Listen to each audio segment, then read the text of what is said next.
John, it's good to be back. And we got a ton of topics: ESPN layoffs, the New York Times' big decision, and the MLB's first half. He's going home! The throw! He's still home!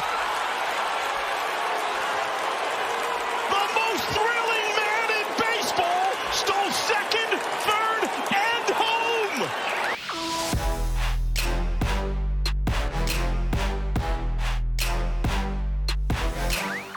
And we're back. The Marchand and Ourand Sports Media Podcast. I'm Andrew Marchand, sports media columnist for the New York Post. He's John Ourand, the media reporter for the Sports Business Journal. John, a lot to get to. Let's just get it started. Who's up? Who's down?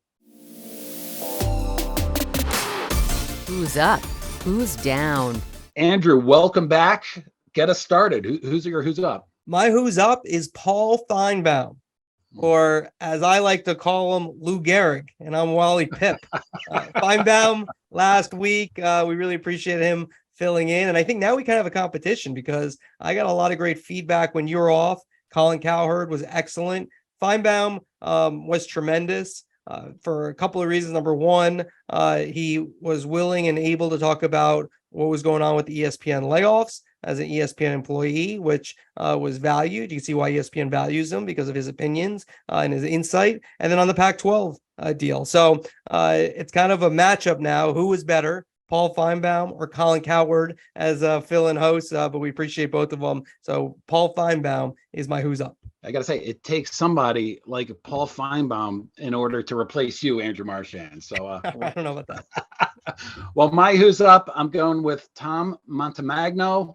And he is the Executive Vice President of Programming Acquisitions for Charter Communications. They, of course, run Spectrum Cable Systems. And Tom is one of the main people behind Charter's plan to find a solution for this RSN crisis that has been affecting leagues, it's been affecting teams, and it's, of course, been affecting media companies, the RSNs. Charter's plan sounds a lot like their old plan. They're going to set up a sports tier of sorts. But this plan has been years in the making. Montemagno has had to spend the past several years trying to convince RSNs that the best path forward was to allow Charter to put them on effectively a sports tier. They convinced the RSNs that if they went on a sports tier, it would give Charter more flexibility to give lower cost packages to try to stem cord cutting, which will keep RSNs in the business of providing local sports that much longer. Importantly, Charter also is allowing other distributors to do the same thing with their own RSNs. Charter owns the RSNs that cover the Dodgers and the Lakers. Will this work? We don't know. I think it's worth a try. And for what's next, Andrew, I'm keeping my eye on Comcast, the biggest distributor in the country. It owns a bunch of RSNs, the NBC Sports RSNs, and we're going to be looking to see if it wants to follow Charter along this path. We're going to be talking about this a lot more later on in the topics. Sounds good. All right. My who's down is the New York Times, and it's for their decision to get rid of their sports department with their acquisition for $550 million of The Athletic. Now, let me start with the negative, okay? It is ridiculous that they have people like Rory Smith, who covers soccer, a great soccer writer, people like Tyler Kepner, who covers baseball, who live and breathe these sports, who are part of these sports. Dave Waldstein, who's been a long time New York fixture, writing great sports stories that other people don't unearth, that they're not going to be writing sports. At least that's the plan in 2 months. Now, when they bought The Athletic, it doesn't really make sense to have a sports department when you have 400 writers that they bought. But I think the impetus to this is, I believe, they're not making money on The Athletic. It's not working right now. So they have to justify The Athletic. And I've seen some quotes from, or it's at least some reports from New York Times executives that they have too many sports reporters, that there's too many people who are covering the sports beat as compared to other beats. And that's where they have the most reporters on. What did they think when they paid $550 million for 400 reporters? And I think they might, fear that they overpaid. This is the problem I have with it. And this is the problem I had with Disney during these layoff round after round, is that the humanity of it is lost. They act as if like these places act as if like they care about their employees. Well, if you care about your employees, yeah, it's one thing to keep them employed. They haven't gotten rid of anybody. But when you take their livelihood, what they do and what they're really great at doing for your institution, and just treat them basically like dirt and say, go cover Tyler Kepner, I think is going to be on the National Bureau. Maybe if he was covering the Nationals, that would make sense. But the National Bureau, after 25 years almost of covering baseball, Rory Smith, I don't know exactly what he's doing. And there's others as well. Those are just a few that I'm pointing out. There are a bunch of New York Times sports writers who never write. And so like I can understand that they're going to go from writing like 3 times a year to 0, I guess, for the sports section. But I don't understand, and I get the union involved, but where there's a union involved here. So that's why it's not so easy to say, go work for the Athletic, which would make the most sense. But the union's going to fight this. But my who's down, clearly the New York Times. Yeah, we're going to bring that back in the topics. My who's down, at the risk of kicking somebody when they're down, it's Jay Monahan of the PGA Tour. There's not much more I can say. You want to read about Jay Monahan, the PGA Tour, Google Sally Jenkins and read any of her stories over the past month or so, where she's really had some tough stories to write about him. But as we're taping this podcast, Andrew, PGA Tour representatives are in front of Congress answering questions about the LIV deal. Over the weekend, Randall Stevenson, the former AT&T executive, who is a member of the PGA board, tendered his resignation from the PGA board. And while doing so, he cited a U.S. intelligence report that referenced the Saudis' involvement with the murder of Washington Post columnist Jamal Khashoggi.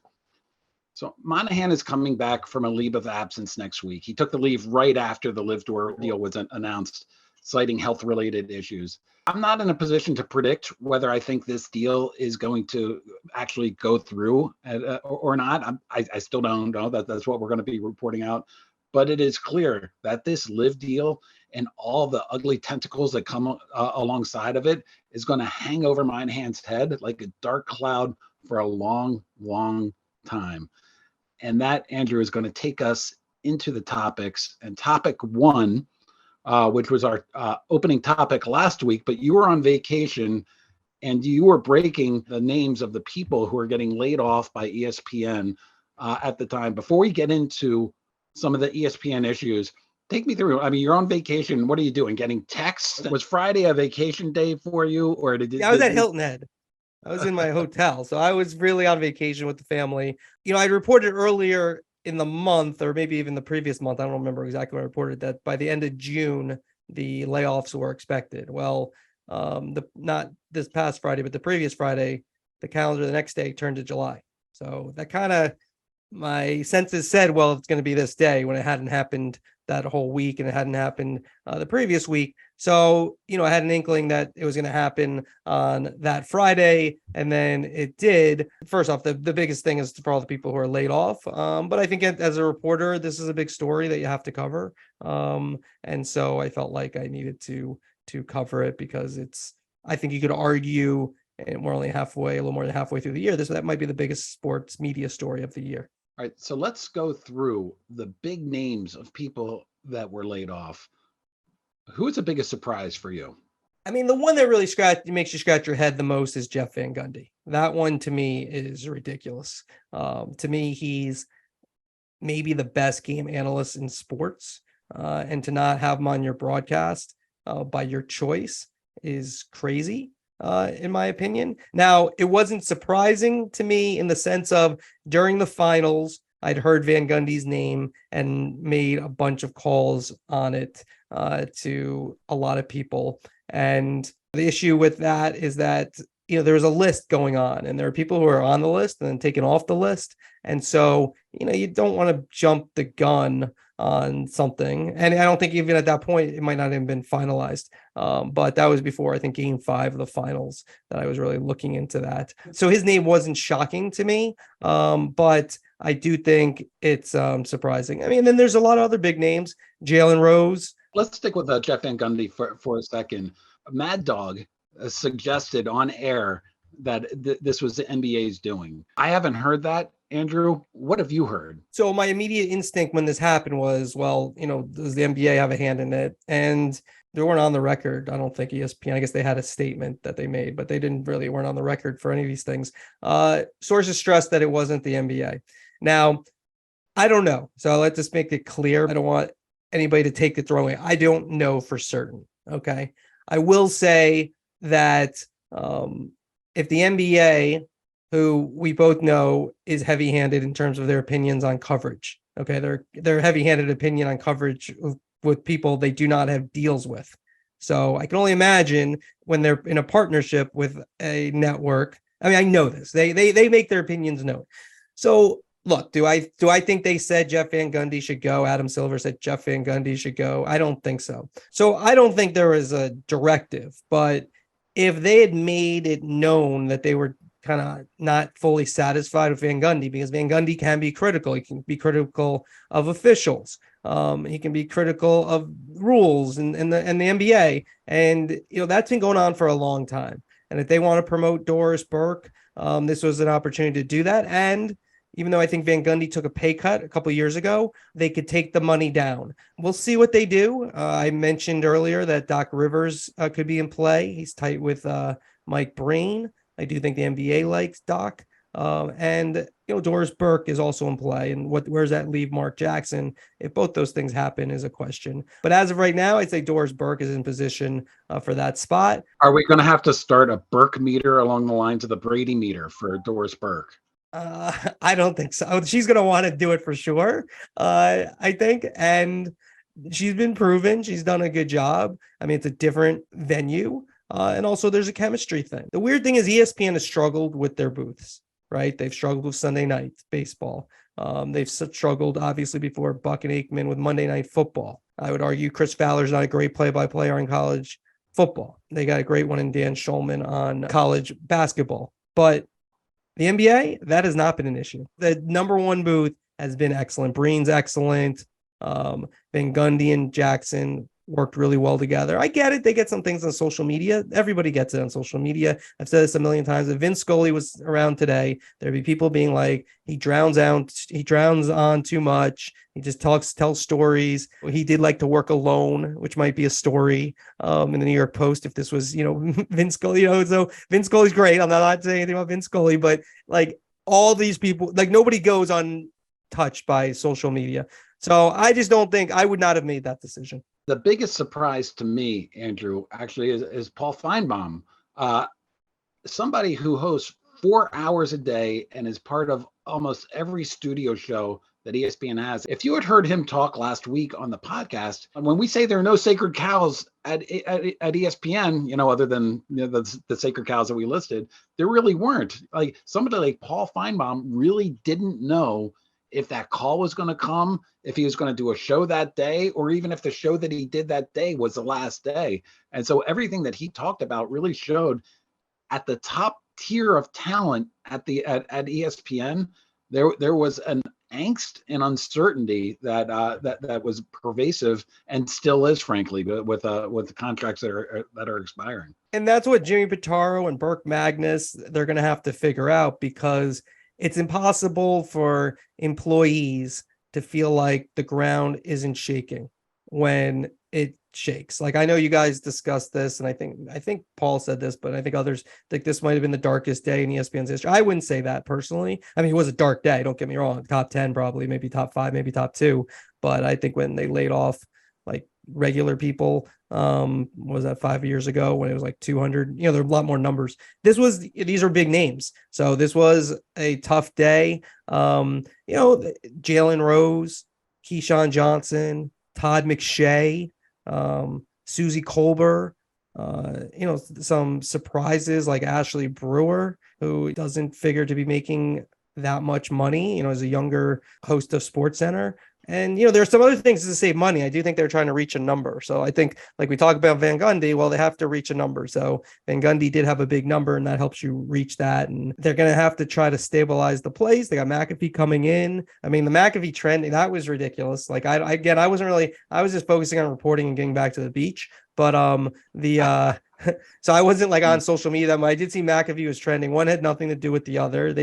I do think, and I think ESPN strongly believes that they're going to make money on the McAfee deal. And so they're not going to not do business. Their big feeling is that they made these layoffs so they don't have to have more layoffs of behind the scenes people. And another important thing is that in November, we'll be doing a podcast after their earnings come out. And for what I've been told, and I think this will be the case, they're going to be really impressive.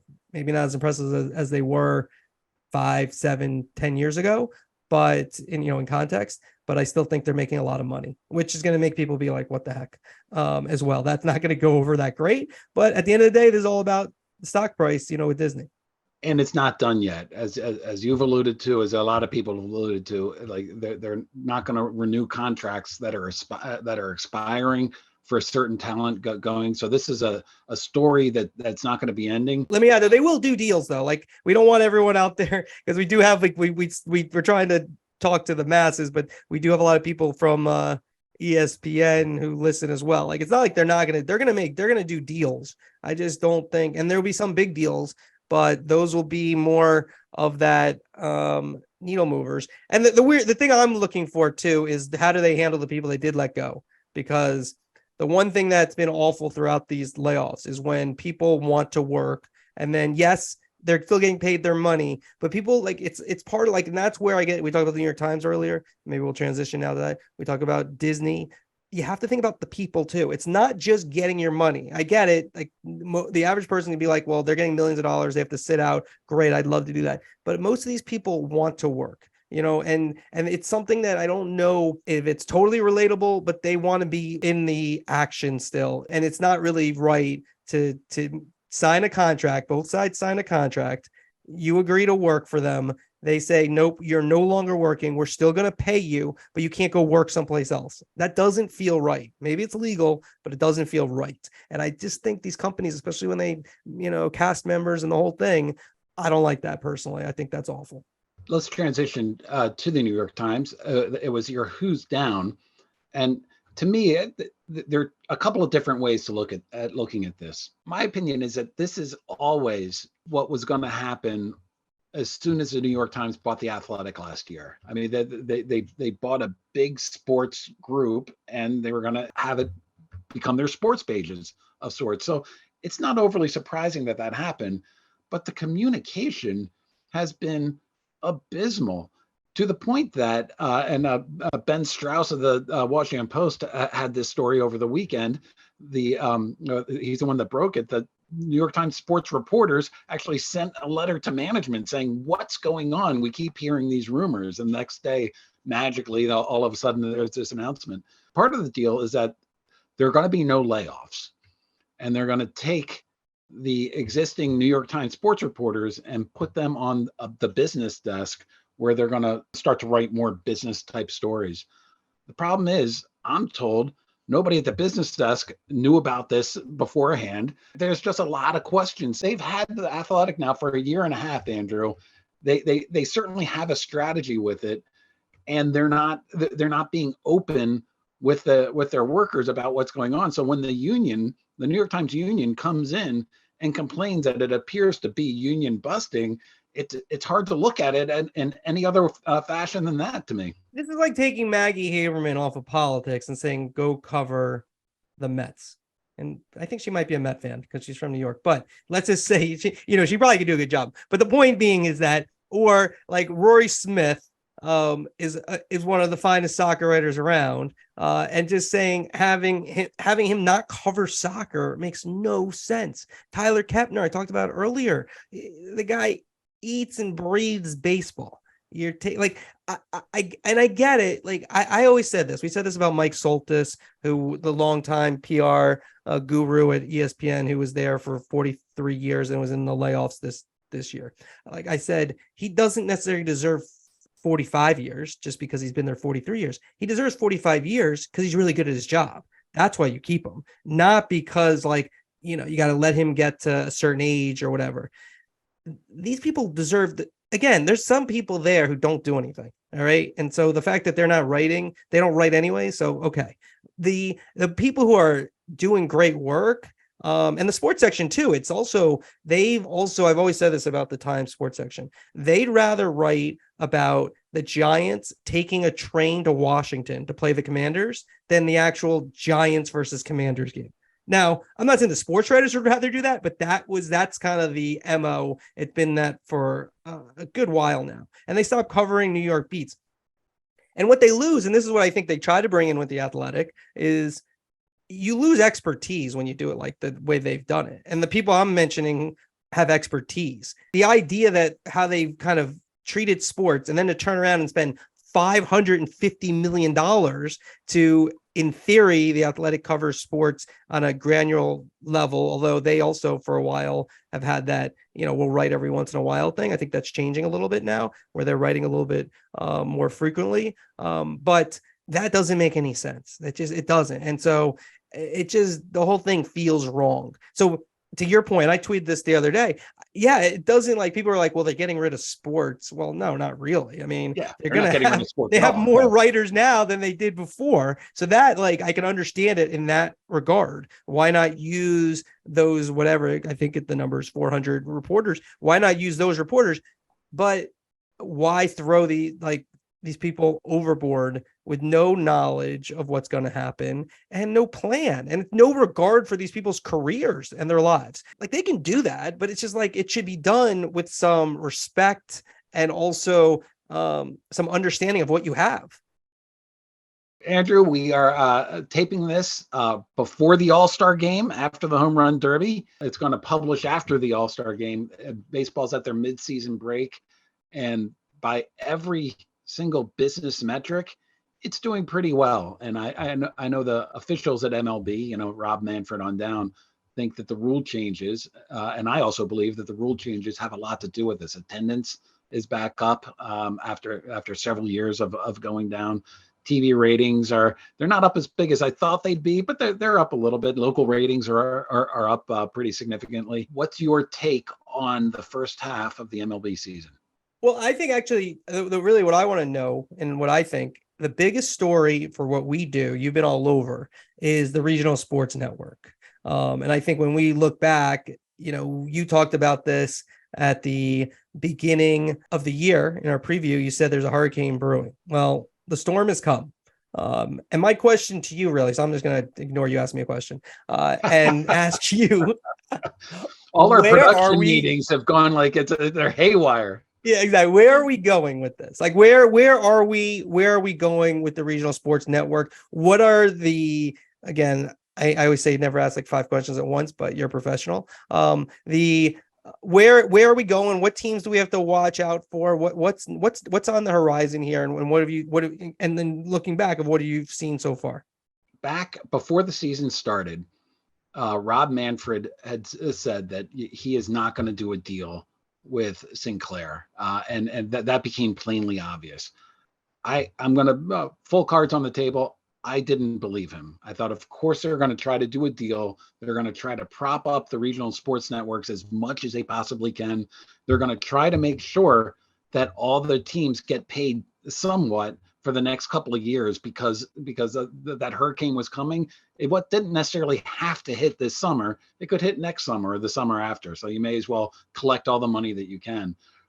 Rob Manfred and the Major League Baseball executives and owners, they just want to rip off the Band-Aid. They don't necessarily want to support a company in Diamond Sports, which operates the Bally Sports Networks, that's in bankruptcy, and so they're not being helpful really to Bally's at all. So when Bally says we're not going to pay the San Diego Padres, baseball steps right in, grabs those rights, and starts telecasting those games.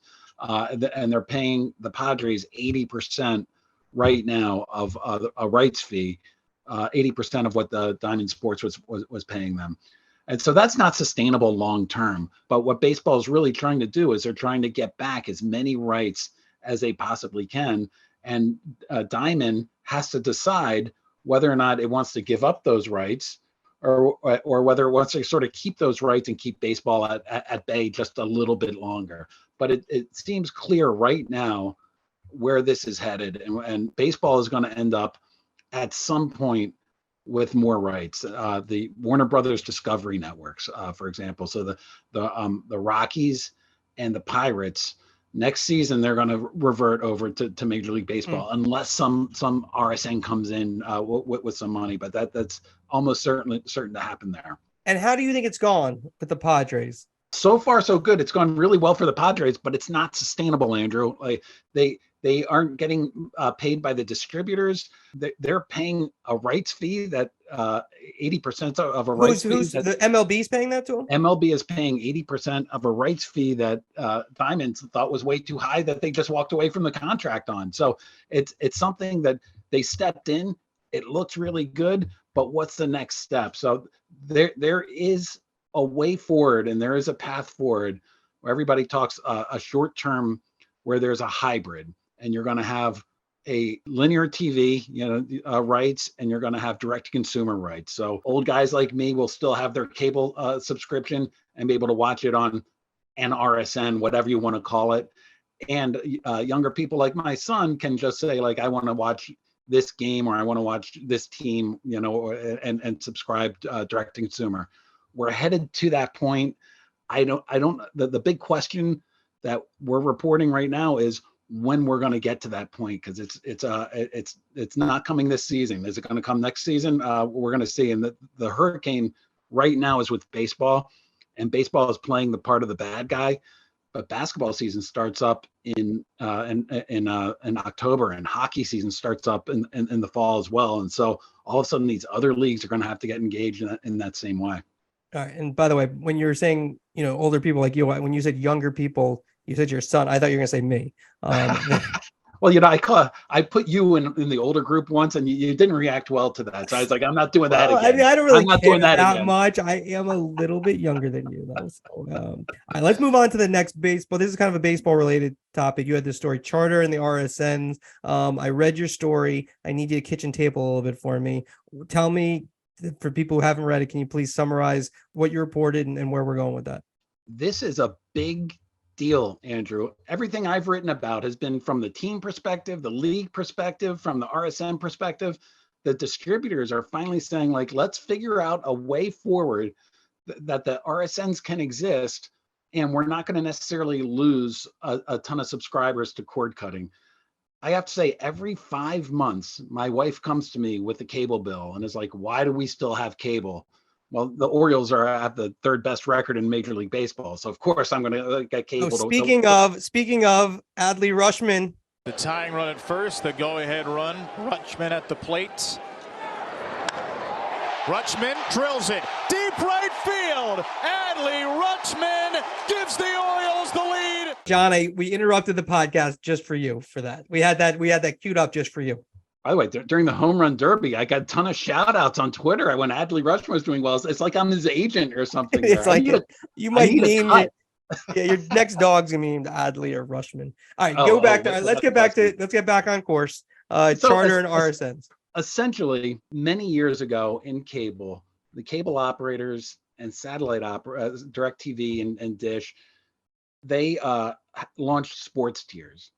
Those sports tiers did not include ESPN, the RSNs, FS1. It didn't include any sports programming anybody wanted. It was all sort of like the handball channel or, the highlight channel.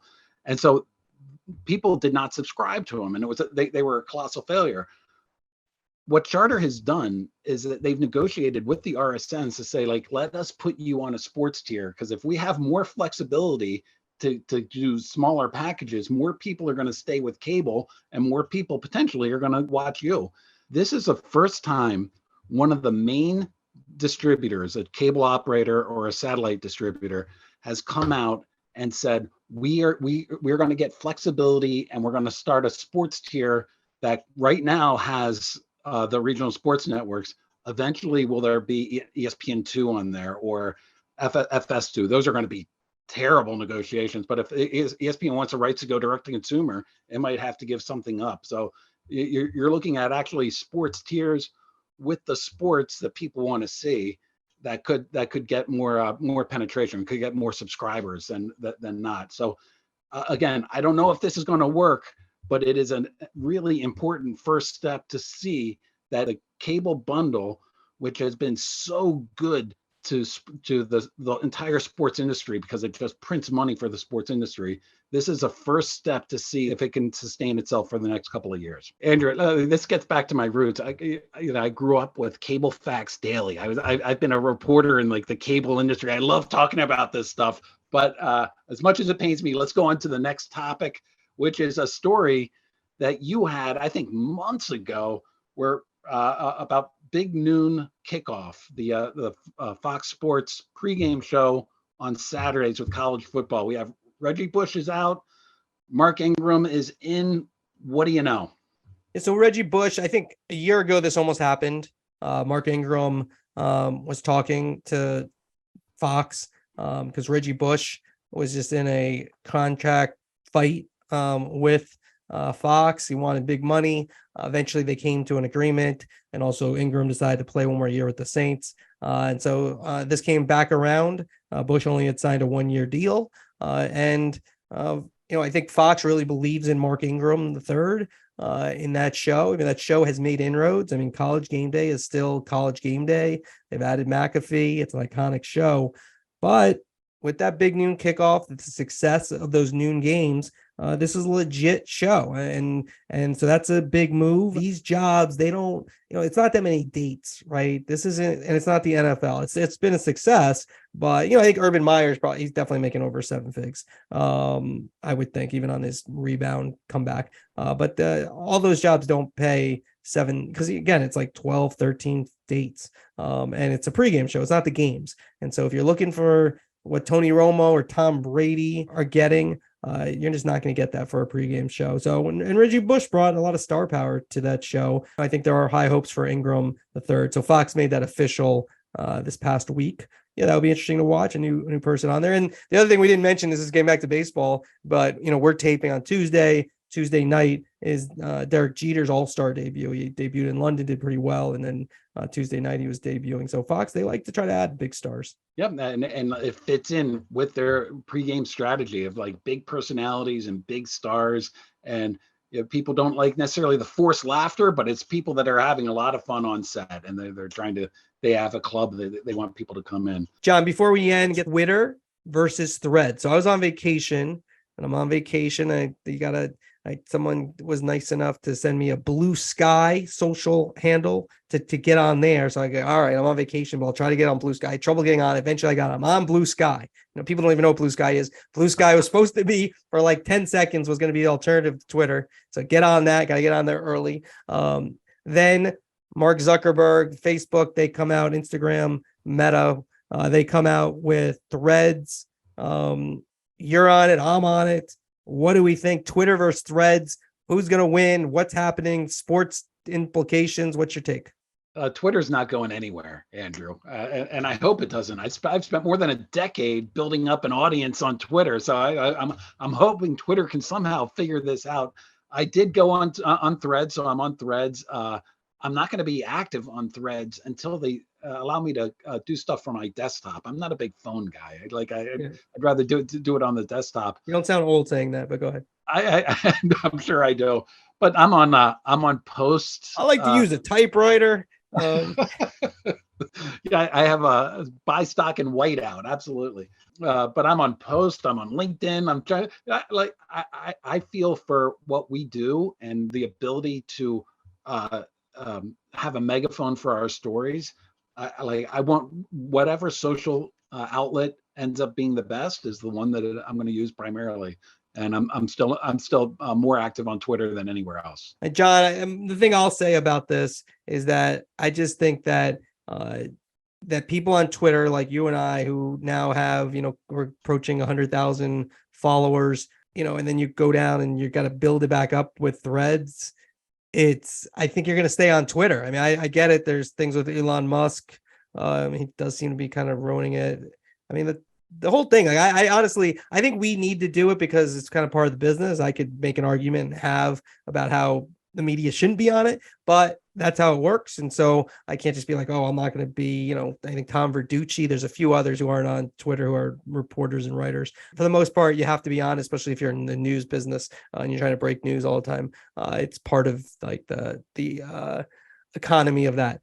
But that said, so I don't know. I also think, and I know at one point I had a site where I could post multiple things on multiple sites. So maybe I'm sure there's something like that where it can go on when you tweet something, it also goes on Threads. Maybe I'll do that. But I will tell you, just one day back, it's too much to tweet something and go to Threads, and it's like just one or the other. Somebody got to pick and you got a lot more followers. So try to build it up, I'm sure, but I don't think Threads is being Twitter. And also, it's not chronological. Like, that's the thing. I think chronological is the way. I think you should follow who you want to follow, and it should be chronological. And then maybe you could opt in to like, all right, I want to know other things that's going on. That's what I would do if I was Meta. I would make it so you get to follow who you want to follow, and then there should be another feed that's not your default feed where you could go and see what's going on in the world. There, we solved the world's problems. Solve the world. Perfect. Easy. Let's launch our own social media network, the Mando Network. That's what the world needs. Well, it's good to have you back. We're at the end of another pod. By the way, I was talking to Kevin Brown, who is the voice of Adley Rutschman, basically, Masson play-by-player, and he was like, "Boy, is Marchand getting tired of me yet?" I was like, "I don't think so. Not yet. He's still great calls, Kevin, out there." Thank you to AC Wyatt, as always, master of the board, Chris Mason. And if you can rate us, review us, 5 stars, we'd appreciate that. Austin, to have you back, man. You're not as tan as I thought you'd be for being at the beach. I was sitting and doing layoff stories, so I was unfortunately. No, I don't know. I wear a hat. I got the hair is sort of. I used to have big curly hair, now not so much. So got to keep the hat on and a lot of sunblock. But I got a little tan. I got a little color, but not that much. Thank you, everybody, for listening. We'll see you next week. Hey Siri, when did the New York Times buy The Athletic? Hey Siri, when did the New York Times buy The Athletic? That's not working. Hey Alexa, when did the New York Times buy The Athletic? From usatoday.com. The New York Times Company acquired The Athletic, a subscription-based sports journalism site, in January 2022 for $550 million. January 2022.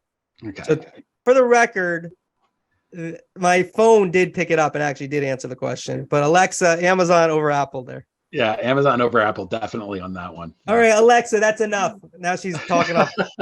No, stop. Right. Apple over Amazon on that one. Yeah. Hey, guys. That's not nice. Alexa's like, I won. By the way, since we're on the bloopers here, and if anybody's still listening from Amazon, I don't need Alexa to sell me stuff every 5 seconds. Okay. All right. I'll tell her if I want to buy something or whatever. I don't need, like, you could get at, Amazon Music. I don't need that. Colin Cowherd, Paul Feinbaum, not one blooper. Professional broadcasters, they know how to talk. Like, we're still writers, Andrew. We've been doing this for 2 years. We're still writers. We deserve 5 stars.